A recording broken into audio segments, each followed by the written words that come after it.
Bonjour à tous, aujourd'hui c'est jour de course, donc avec une nouvelle sélection de voitures Hot Wheels que je vais vous présenter, 3 au total pour cette sélection. Et donc on commence tout de suite avec la Dodge Challenger Drift K, sortie pour la première fois en 2011, designée par Eric Chern et Jun Imai, et sortie entre 2011 et 2013 en 5 variations différentes. Donc voici la version HW Code Cars 2012, donc Hot Wheels Code Cars 2012, hein, souvent il y avait un petit code sur l'emballage qui vous donnait accès à des bonus dans un jeu vidéo, je crois, sur leur site internet. Rien de spécialement incroyable. Il faut noter que dans ce segment de séries-là, donc Code Cars 2012, elle est sortie en deux variantes différentes, cette voiture-là, donc blanche comme ceci, et aussi orange. Voilà. Donc comme on peut voir, elle est blanche, certes, mais pas que. Et c'est un des principaux intérêts de cette voiture-là pour moi, c'est qu'effectivement, ces imprimés sont très jolis, car comme on peut le voir, on a cet effet de éclaboussure de peinture avec le gros logo Mopar, donc Mopar qui est une marque, je suppose, de produits automobiles.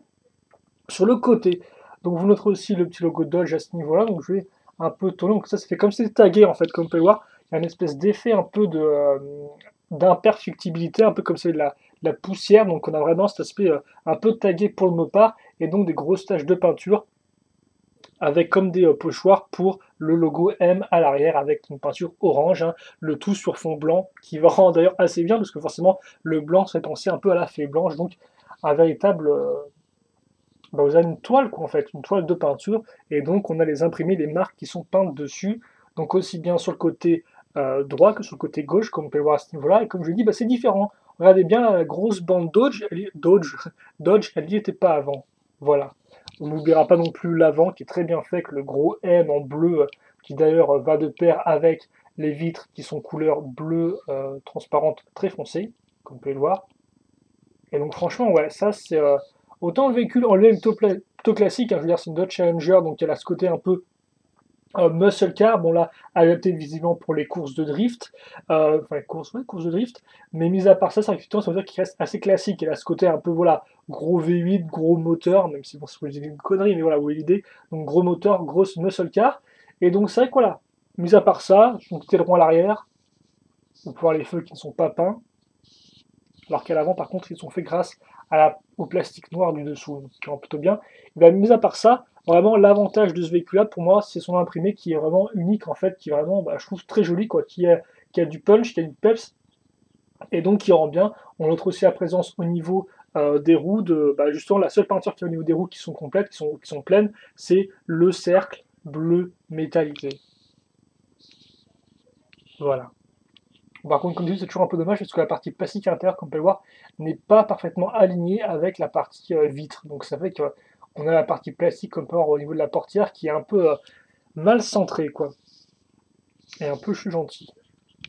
Donc voilà, écoutez, je pense qu'on a fait le tour pour cette voiture-là. Comme vous avez pu le comprendre, moi ce que j'aime avant tout, c'est son côté, ces imprimés qui sont vraiment, je trouve, grandioses, asymétriques. Enfin, grandiose, c'est un peu un gros mot, mais voilà, un grand mot plutôt. Mais qui sont vraiment de toute beauté et très bien pensés. Voilà. Et donc qui rendent le véhicule, ma foi, fort intéressant. On passe maintenant à un véhicule qui, contrairement à celui-là, a des imprimés beaucoup plus sobres. C'est la Olds 442, sortie pour la première fois en 1971, puis ensuite refaite en fait en 2004. Donc si vous voulez, elle est sortie en 1971 à quelques années, puis après ils ont arrêté la production. Et ensuite ils l'ont un peu relancé, ils ont refait un peu le moule en l'ajustant, je suppose, sans modifier grand-chose. Et donc c'est Larry Wood qui est aux commandes, designer. Et donc entre 2004 normalement et 2013, entre sa version 2004 et 2013, il y a 18 variantes différentes. Et donc là, je vous présente sa variation HW Performance 12, donc une fois de plus, un Hot Wheels Performance 2012. Et donc, comme on peut voir, la Olds, tout comme la Dodge Challenger, est inspirée d'un vrai véhicule et qui sont dans la vraie vie, hein, dans la vie réelle plutôt. C'est quoi une vie fictive? Ouais, bref. En tout cas, voilà le véhicule. Et donc, comme on peut voir, c'est une voiture, on va dire, qui a bien le profil américain, j'ai envie de dire ça comme ça. Et donc, on va faire un petit turnaround. Donc, comme je disais, effectivement, niveau choix de couleur, là, c'est beaucoup plus sobre. On va retrouver notre couleur blanche. Mais alors, pour le reste, notez-moi un peu l'avant du voiture en chrome. Là, comme il rentre bien, franchement. C'est un peu grandiose, ça. Et bien, mis à part ça, on aura juste, comme on peut remarquer, des très légères bandes dorées. Encore pas vraiment des bandes, mais plutôt des espèces d'effets un peu qui suivent la forme de la carrosserie dorée. Et le logo Hearst au milieu, là encore, Hearst, marque de produit automobile. Voilà. Et vous noterez ce qui est assez classe, c'est effectivement qu'est-ce qui va te pair avec nos lignes dorées? C'est les jantes qu'ils sont aussi, ainsi que l'intérieur du véhicule qui est un peu en détail un peu orange doré, voilà. Le petit aileron à l'arrière en plastique qui rend assez bien, je trouve, vu qu'il part d'un côté pour arriver à l'autre. Et au final, bah, ça donne un véhicule qui est, ma foi, assez agréable à l'œil, donc aussi bien parce qu'il a un côté très sobre au niveau des couleurs, ce que j'apprécie particulièrement, mais aussi au niveau de ses formes, qui sont toutes, comme vous pouvez voir, un peu en rondeur. On a vraiment des espèces d'un peu de parenthèse, donc là on a une espèce de parenthèse qui fait un peu un creux, là elle fait apparemment un creux, elle est plutôt obtuse, donc elle part comme ça, donc on a vraiment des espèces de courbes qui donnent une sorte d'élancement au véhicule, et qui le font un peu partir du fin pour arriver entre guillemets au large, contrairement à des fois d'autres voitures américaines qui ont un peu l'arrière qui est plus haut que l'avant, donc ça fait que la voiture pointe vers l'avant, on a un effet aérodynamique. Là, on a quand même un effet dynamique, mais pas dans cette même optique-là, vu que là, comme vous pouvez le voir, au final, l'avant est au même niveau que l'arrière. Donc là, au final, c'est plus un véhicule qui reste cette espèce de courbure de forme un peu étrange, enfin étrange, n'importe quoi, de forme un peu courbée, qui arrive à aller de l'avant. Donc aussi bien, même grâce aux imprimés, qui ont cette forme un peu arrondie, qu'au niveau du capot, avec le relief à ce niveau-là, qu'à ce niveau-là, arrière, donc avec cette forme-là, donc la vitre arrière ici, voilà.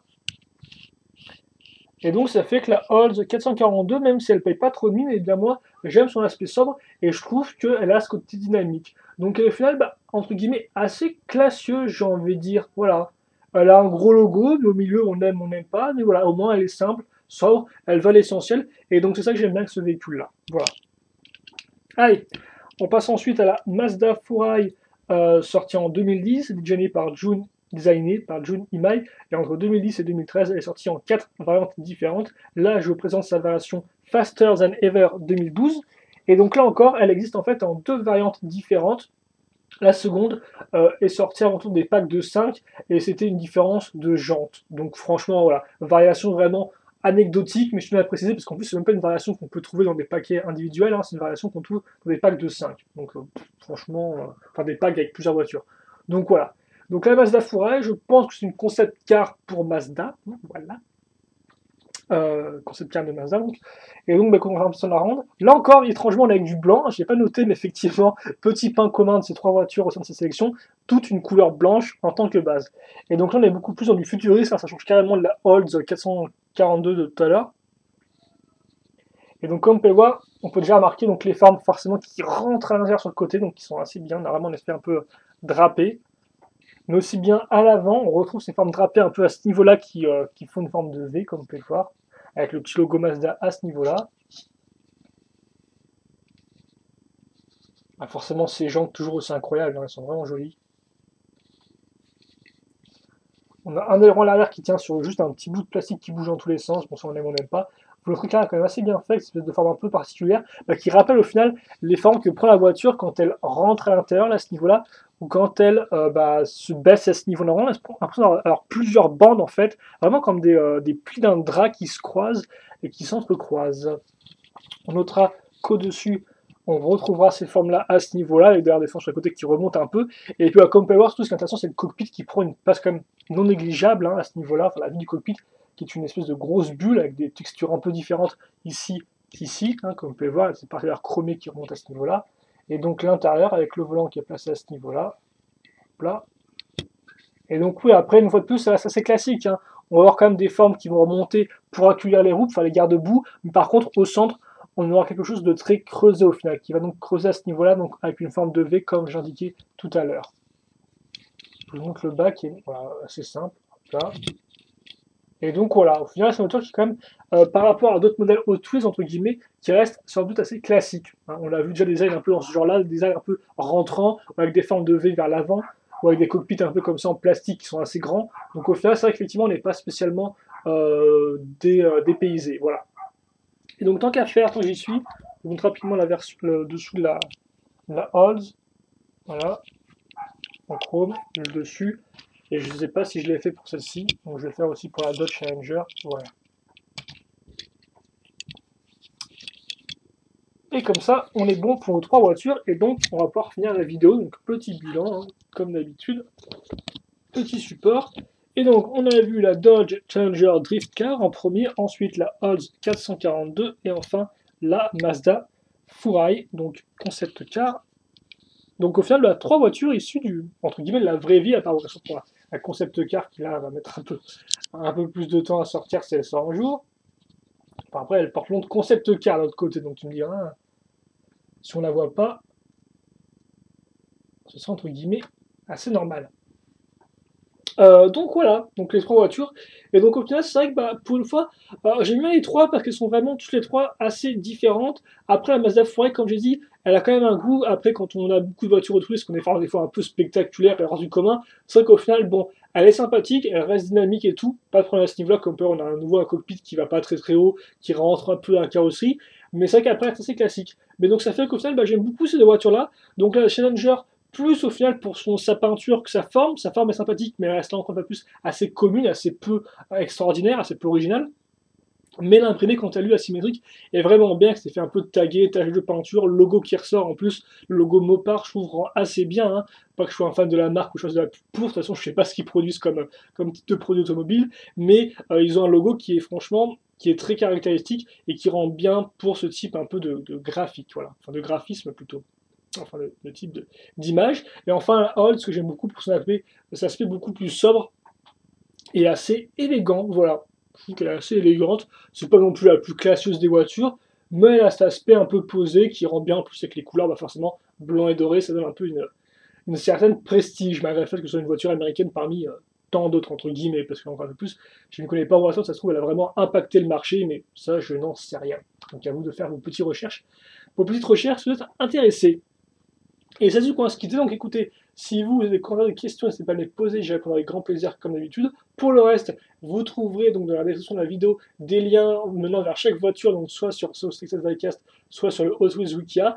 Et donc sur ces liens, vous pourrez voir différentes photos du modèle dans ces différentes variations au fil des années. Donc par exemple, si vous voulez voir la version orange de cette voiture-là, sortie en 2012, et bien vous pourrez la voir sur les sites dans la description de la vidéo. Voilà. Et donc nous on va se quitter là-dessus. Écoutez, portez-vous bien, passez une bonne journée, et on se retrouve plus tard donc, pour une nouvelle vidéo Hot Wheels. Allez, à plus.